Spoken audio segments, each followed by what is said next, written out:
It is time for Sunday afternoon cat yoga with Baby Monster. Right on cue. We will start welcoming everyone, and if you noticed, there's a full moon, or the moon's coming into fullness, so we will start right off the bat. A couple of different things. Instead of sitting cross-legged, you might sit in a half lotus or even a full lotus. I don't do full lotus. I get really tight hips. And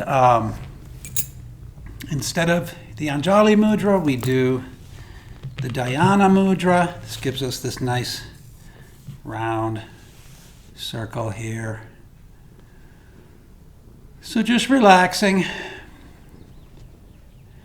The set that we're doing this afternoon is our lotus set. It's all of our lotus flowers and lotus related poses. And then of course we do goddess poses and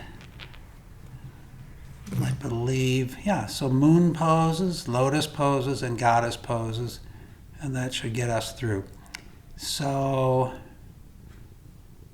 relax, center yourself.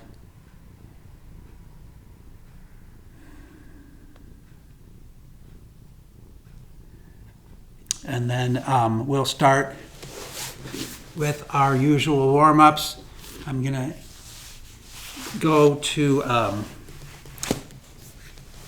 crossed legs so I can grasp my feet.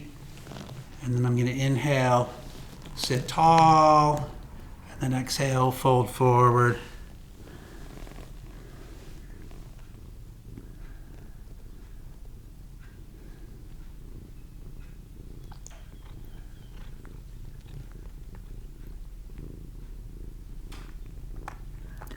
Can you hear this cat purring? Listen.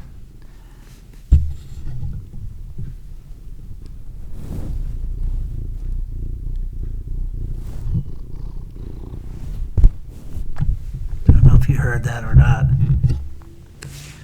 Let's slowly come up.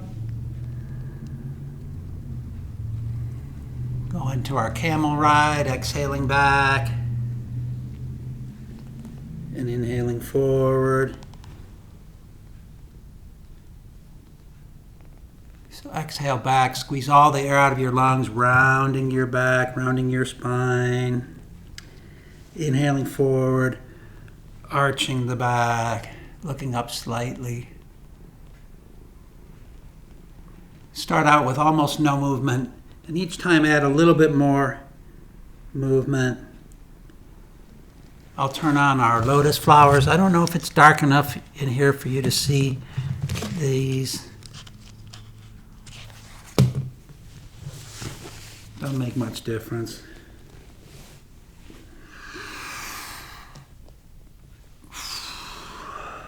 So in our full moon set, we don't just go straight forward, straight back. We make this rounded wave movement. So making more of a circular movement.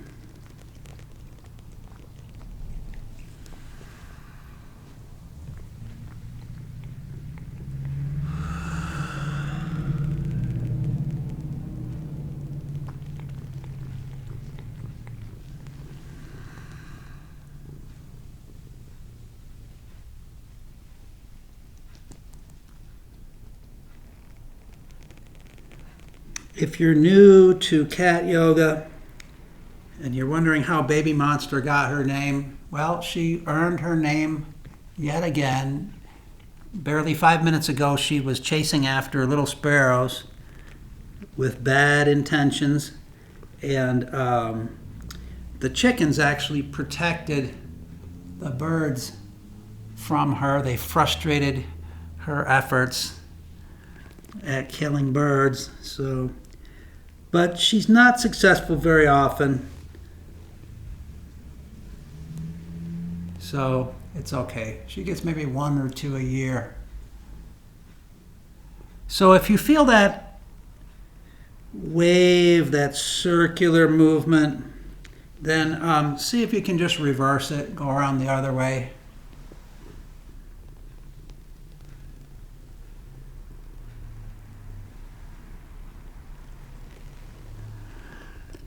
You should feel your spine loosening up considerably. See if you can isolate each individual vertebra and just get a little tiny bit of movement with each one.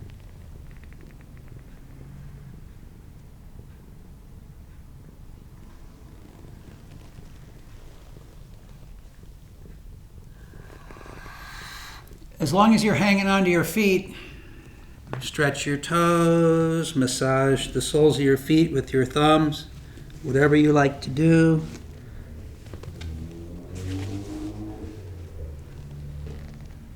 Uh-oh, what did she find over there?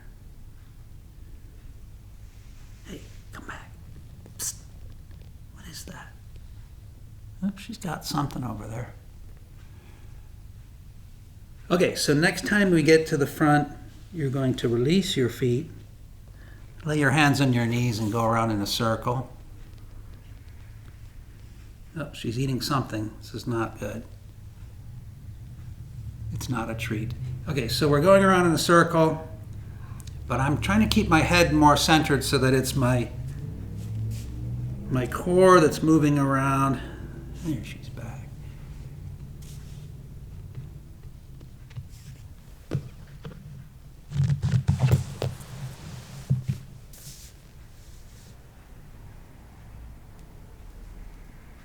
And I stop just briefly at the front each time just to reset my circle.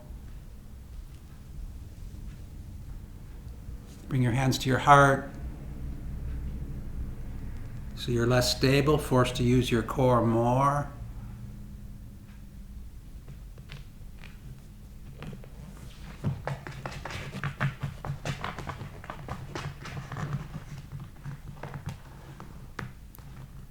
Optional arms overhead.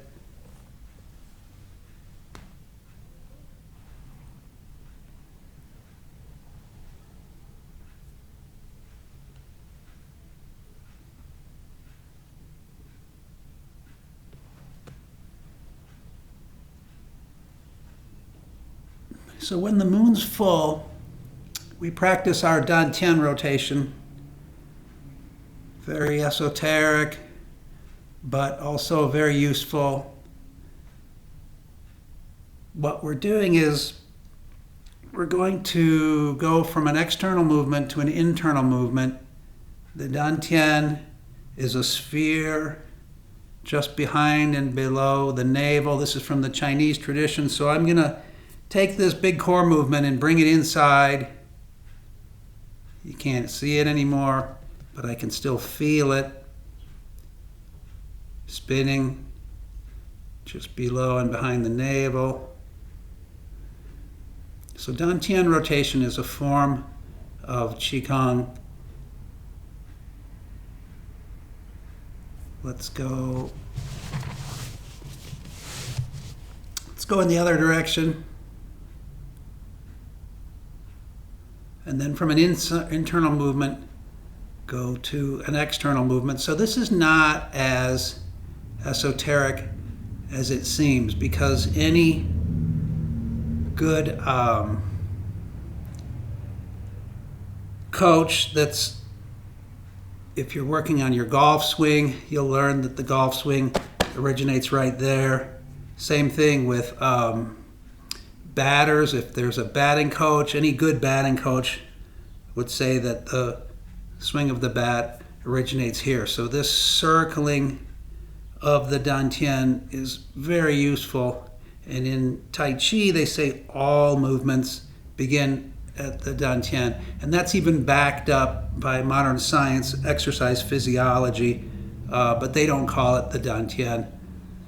And it's not thought of as it's not like woo-woo type stuff. So let's bring our hands back to our heart.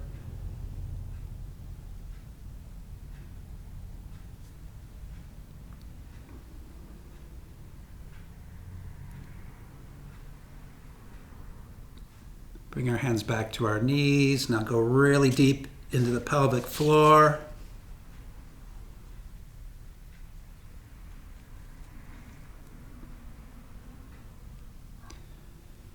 Engage any muscle that you can feel below the waist as you go around.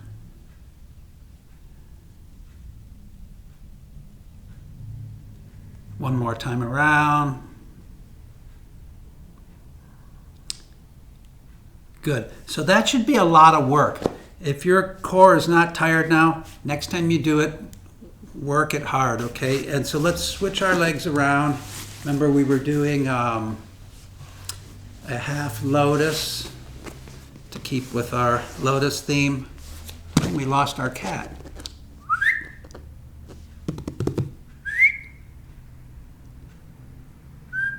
Let's do a forward fold.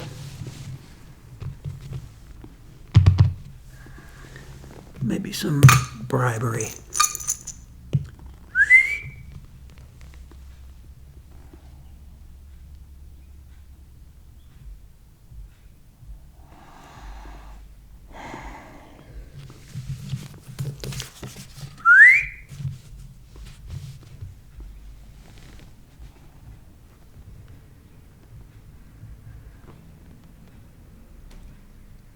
All right, let's slowly come up. So this time we don't have to hang on to our feet, so you can leave your legs in either full lotus or half lotus, whichever one you're doing.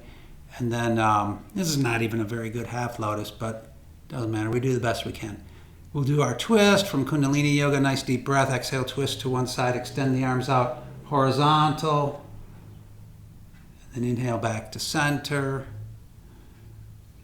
And exhale to the other side. Keep the shoulders as open, as wide as possible. Don't let this arm come around. It's not increasing your twist. It's sort of an intuitive thing. It's very natural to want to do that, but it's not helping anything.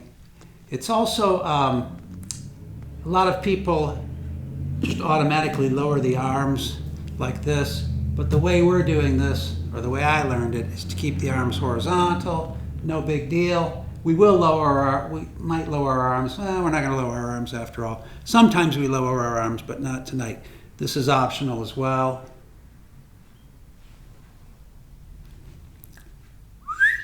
Where'd my cat go? Baby!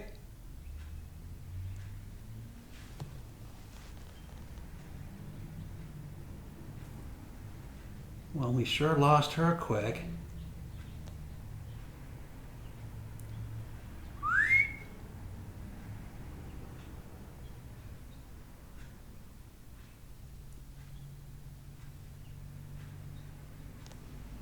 So we have more twists to do, so we'll just go to one side, each side one more time. So on your last time, you sometimes make your last one your best one.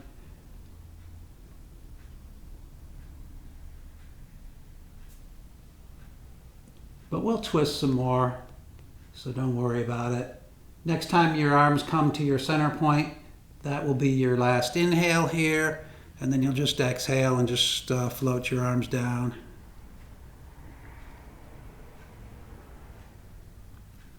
Excellent. Shake your legs out. Okay, great. So our next pose will be our first actual moon pose. It'll be our crescent moon twist. Okay, so this is the one with the knee nestled in the instep. This is one end of our crescent moon so that the foot is pointed. And I am just going to gently walk my arms around behind me. And that's all there is to it. We're going to do this. We're going to add a little bit more to this. So the first time, you don't do hardly anything at all. And you want to remember, as you twist around behind you, lengthen your spine upward even as you twist around. It's much easier on your spine to twist in one axis at a time. Okay? And then we're going to come around To get to the other side, leave your feet where they are, please, and just pick your knees up and allow your knees to just flip over. And this knee will come right into there as if it was designed to do it. Where is my cat?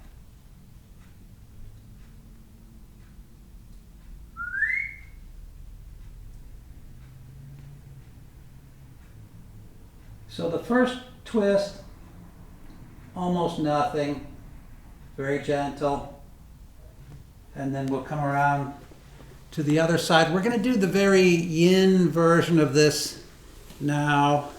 I'm going to come around and I'm going to sink down perhaps to one elbow or to both elbows, but that is going to add more twist and it's going to deform my spine. So I want to untwist.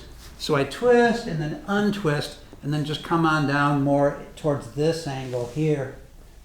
Okay, and then my head is still looking, maybe I can rest my head on my hands. My head is still looking in the direction of the twist. It's all very crescent moon.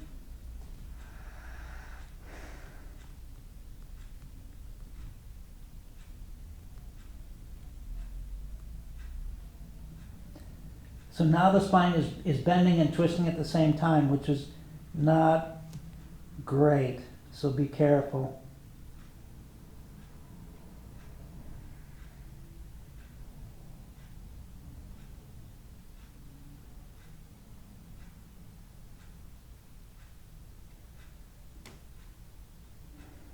So definitely use your arms to help you come up. Press up. Come around to the other side. The knees come over. So you twist as far as you can and then back off and then come down.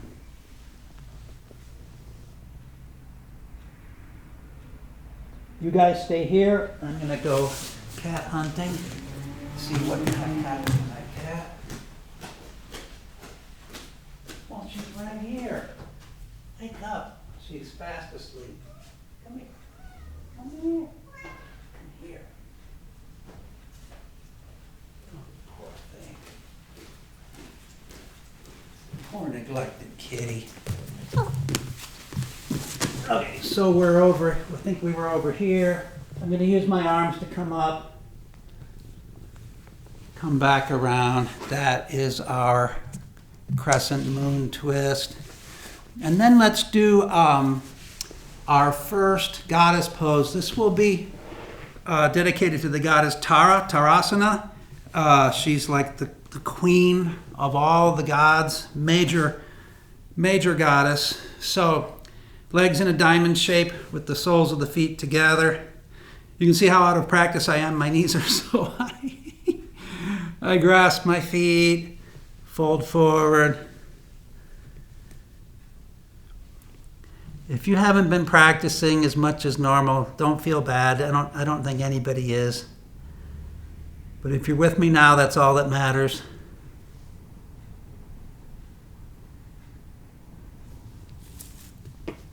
We were referring to the 1,000-pound yoga mat. It's lifting your mat out of the closet is the hardest part of the entire session.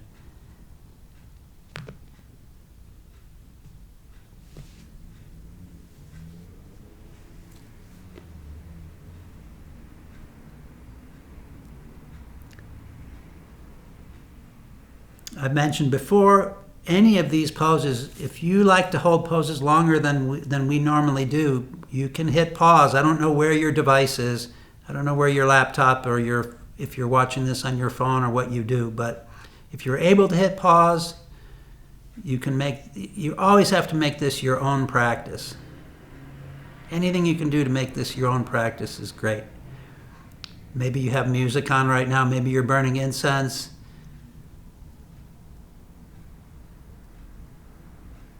Let's slowly come up. All right. And then keep your legs like this. I'm going to turn, you guys stay like this. I'm turning sideways. I'm going to thread my hands through the diamond, grasp my ankles lightly, not a death grip. We're going to tip back, come into our floating lotus flower balance. So I find my balance and then thread my arms through a little further, open the hands wide. These are your lotus petals. And then lift your chest, look up slightly. Keep breathing.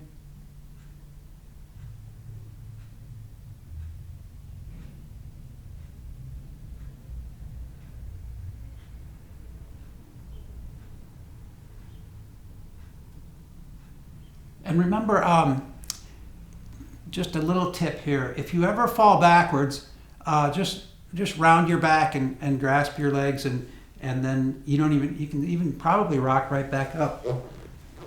Okay, so that's a Pilates move. We do dozens of those, right? And so you round your back. That's a rude noise. Anyway, let's release and move on. So let's do another moon pose. We'll do crescent moon and a half moon from kneeling, right? So kneeling is easy for me because I've got these super thick mats. If you're at home on your hardwood floors, double your mat up, make a cushion for your knees, because we're going to be kneeling for a long time. And I'm not going to turn my back on you the way I normally might, just for the sake of the video or videography. So you can do mirror image or whatever you want to do. This happens to be my right hand. This happens to be my left foot out, right hand down. We're coming into our half moon pose. So this is a side stretch. I'm extending over, making sort of a curve.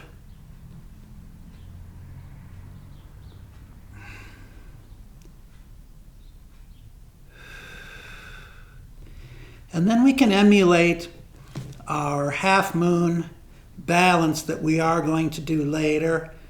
So you've got your nice side stretch. When you bring the arm up, the side stretch disappears. You can look up at your arm and you can lift your leg. And this is a low version of our half moon balance. To get to the other side, I'm just going to continue to extend this arm up. And over we go. This is our kneeling crescent moon. Stretching the other side. Slightly different. Every side stretch feels slightly different. First thing you feel is your ribs. Forget about your ribs. See if you can extend from hip to shoulder, and then knee to elbow. And maybe you can go from knee out to your wrist, all the way to your fingertips. And as your mind's in your fingertips, reach up, pull yourself back in to center. All right, great. Let's do the other side. So we didn't hold that super long because we have plenty more side stretches, okay? So that happens to be my right foot. This is my left arm, but you can be doing mirror image. Remember, first the side stretch.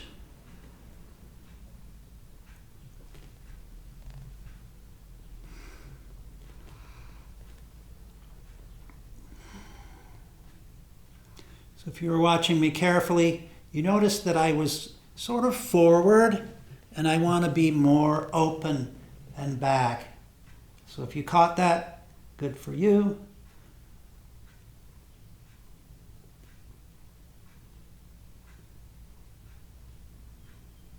And then to emulate our half moon balance, the arm goes up, I look at my hand, and then I raise my right leg, breathing.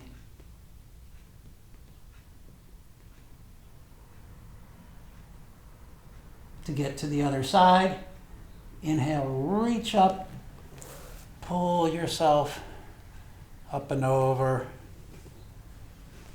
into your crescent moon.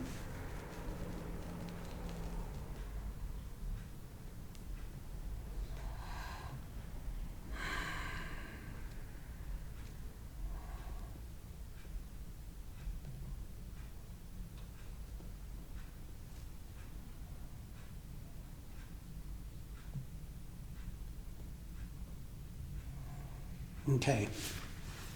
Forget about your ribs. Feel a gentle pulling from hip to shoulder, and then knee to elbow,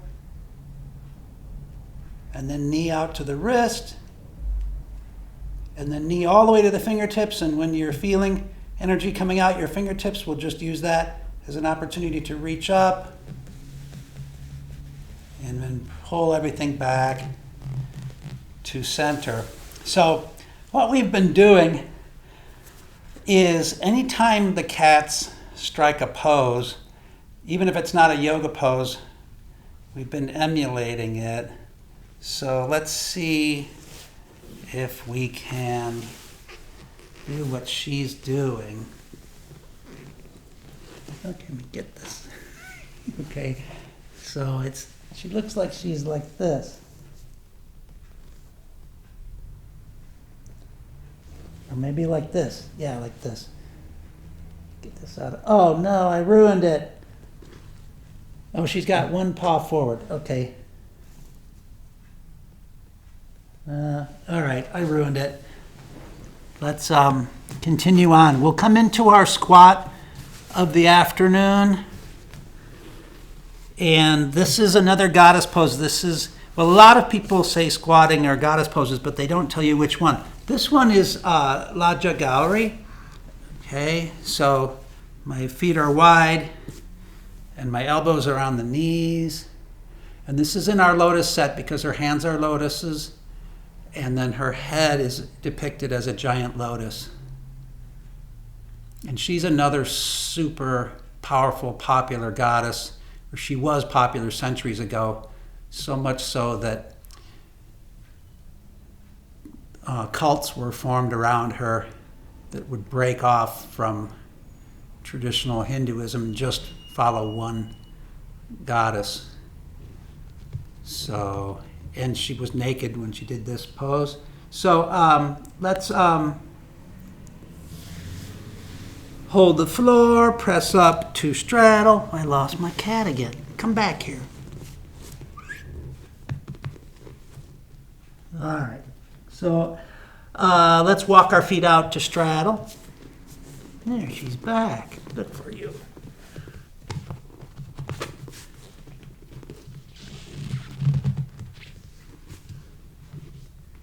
Don't come into the widest straddle you can.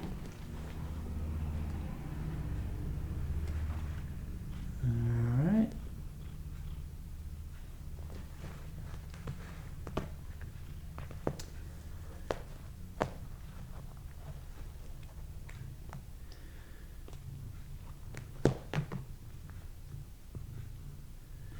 So I am going to turn to my left. I want to do this and come into lunge, and I want to do this in such a way as, well, it doesn't matter. You can face me either direction. It really doesn't matter. Never mind. So I'm coming into lunge, and then I'm going to drop my knee down. We're going to go into our classic crescent moon. So I flatten my back foot out, and I'm going to walk my front foot over to the side a little bit. This is widening my base so that there's less balancing involved in here, because it's a very precarious position to be balancing in. I'm going to press this foot and that leg into the mat simultaneously, and it makes your hands just jump right to your heart. And this is a perfectly good crescent moon pose right here. If you're doing it this way, come forward slightly to open this hip out. But some people like to bring their arms up. They like to lace the fingers, point the index fingers, look up, arch the back, pull the hands back. All this is optional. Keep breathing.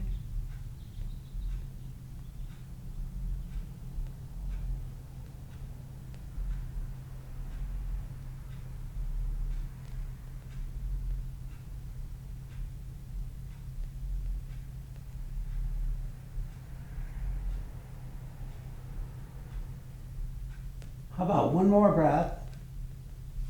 And then the first thing to do is just look forward and then drop your hands to your heart. And then drop your hands to the mat. Curl your back toes under. Come up to lunge. And then pivot back around to straddle. Take a couple breaths here to get centered.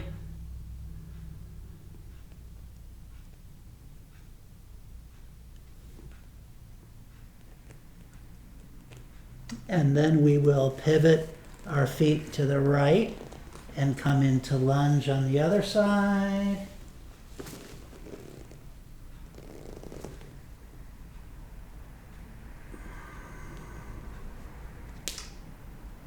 Come into your best lunge for a couple more breaths before we do our crescent moon.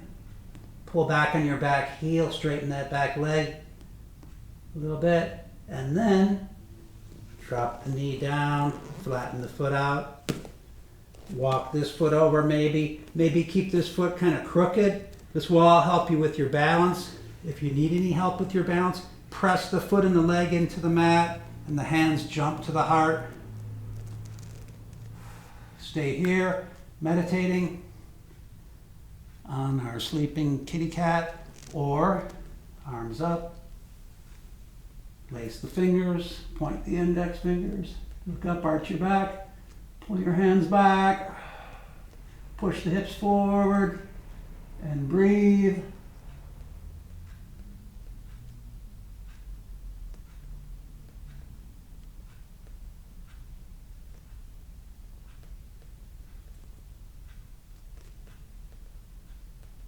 We'll take one more breath here. And then as before, first thing, just lower your gaze. And then lower your hands all the way back down. Curl the toes under, press up to lunge.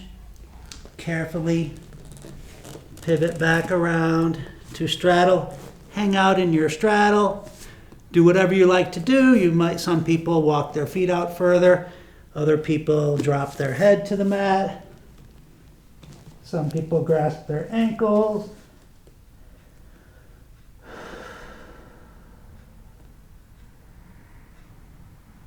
Some people press their forearms into the mat.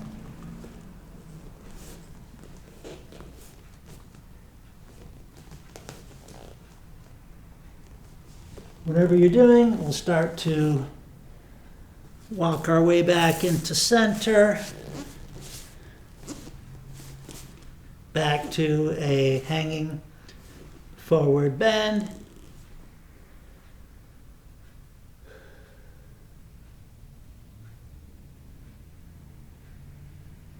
Slowly come up to standing.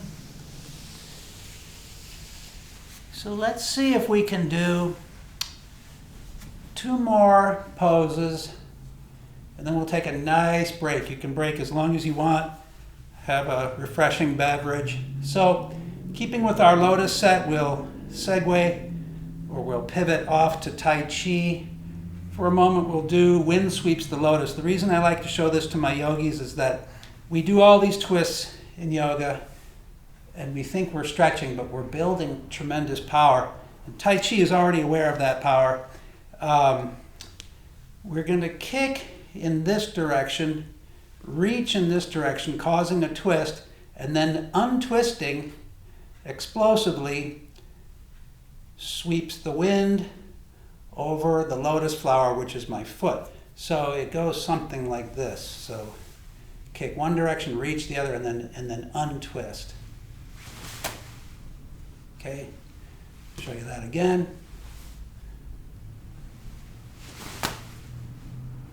Okay, try the other side. So this is famous move in Tai Chi. It's also one of the only moves in Tai Chi that is always done quickly. So don't worry about, we're not supposed to be floating in midair. Good, wind sweeps the lotus. One more pose and we'll take a break. Let's do our pose dedicated to Mother Saraswati. Remember Saraswati? She is the goddess of music, the arts, education. So she is depicted often playing a veena, which is like a little sitar. So this is my right. If this is my right hand, then I'm going to bring my right foot back.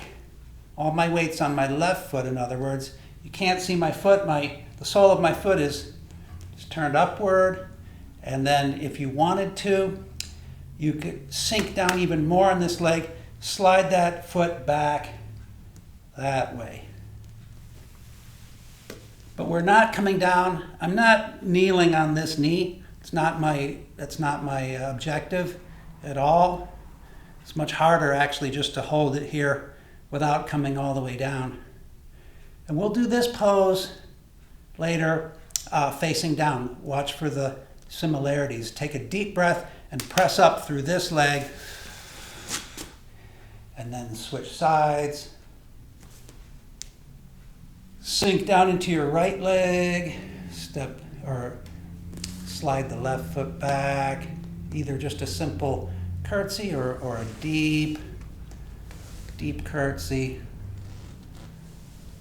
Breathing, of course. Okay, how about a nice deep breath here and then press up through the supporting leg. All right, so how about let's take a little break, go to Cat Yoga Part 2, and we'll resume.